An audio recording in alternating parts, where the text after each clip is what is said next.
Like Jay, you were talking to us about Disney's numbers, about the theme park side of things specifically, because you run a channel called Park Hopping for Geeks and Gamers. What is going on with those parks right now? What's the latest numbers? Universal setting records over there as far as like how much money's coming in and the things that they're doing, and you see the Disney stock that is just falling. Like this tweet here, if you scroll down just a little bit, you see people still crying, like the company refused to speak out against it.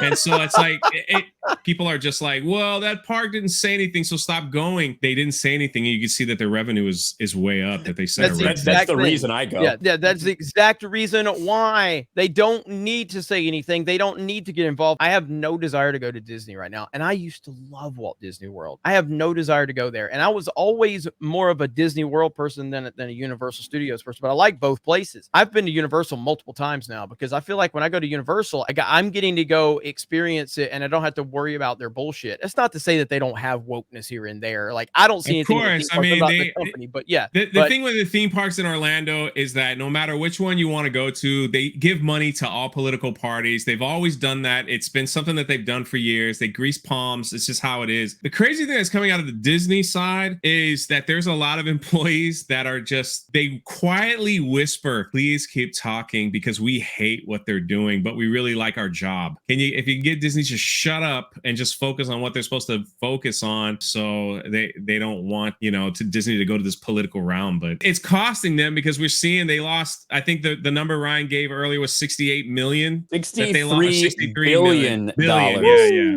So since March, since when all this started kicking off with the parental rights and education bill, which then resulted in backlash from the LGBT community, where Bob Chapek then bent over and gaped himself so they could do whatever they wanted to him. Then ultimately to Ron DeSantis taking away all the benefits that they had. Now they're being treated exactly like everyone else. Disney's lost $63 billion in market capital since going full woke in Florida. And you can see over the past year, their stock is down 40%.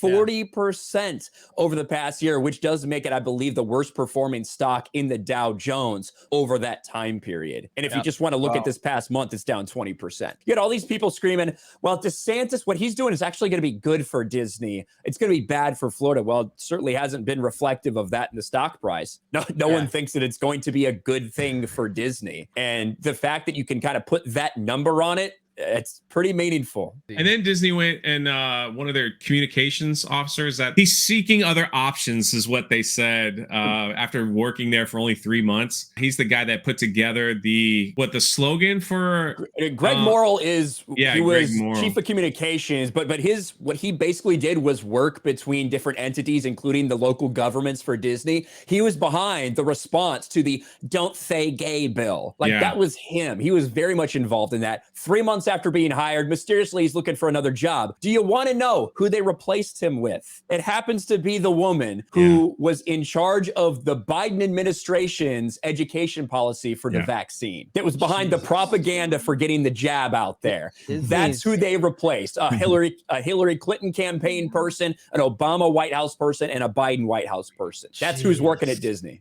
I'm just saying, if that stock dips under 100, the board might just do a clean sweep. I think the short-term impact on this is that I think Chapek will be out potentially the next 6 to 8 months, and I think Iger returns as the hero. Iger is a politician. He is a politician, a masterful politician. Because if we remember, he stepped down kind of right before the whole shutdown happened, conveniently. So surprisingly, it was sudden. It was very sudden. So Chapek, I think, will be out, and Iger comes back in to try to repair the damage done. Will that be something that they are able to recover from? Absolutely, they can. But man, I think you've done some significant harm to the Disney company